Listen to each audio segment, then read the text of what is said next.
Hello, pnawn da, good afternoon, croeso i'r venture, welcome to the venture. In case you missed the video earlier, yes, I am in my dressing gown and pyjamas, but I'm not the only one. If you can hear that punching noise, you'll see that behind me is Bronson! She's made it out of bed, bless her. She's been so unwell the last few days. We've dragged her out of her pit. Probably a bit too early, Bronson, I'd say. Maybe. She's still absolutely full of it. But as you can see, we're turning the fire pit Pudsey yellow. We've got our very own Pudsey already here. So all of this is in aid of a pyjama party that we're having at 4 o'clock today. From 4 o'clock. So Bronson, what can we expect from the pyjama party? Lots of children playing in their pyjamas, obviously.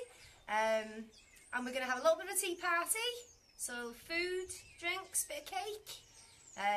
Lots of Pudsey activities, mask making and all kinds of things like that. So I look forward to seeing everybody.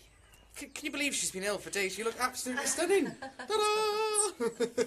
So there you have it. From 4 o'clock today, we're going to be doing some fundraising for BBC Children in Need. We're getting the fire pit Pudseyed out with some yellow paper. We're going to be having some cake, some goodies and juice, and just a nice little pyjama party. Make it a bit cosy on this Friday night, where it is rather chilly. It is rather chilly. So if you want to come down, make sure you've got your dressing gowns on. like me, make sure you got your dressing gown on. And come down, come and join in the festivities. We'd love to see you. So that's in about, under 45 minutes now. So come and join us. We'd love to see you. Bit of a short one. Diolch am gwylio. Thank you for watching, and I'll see you soon. Ta-ta rwan.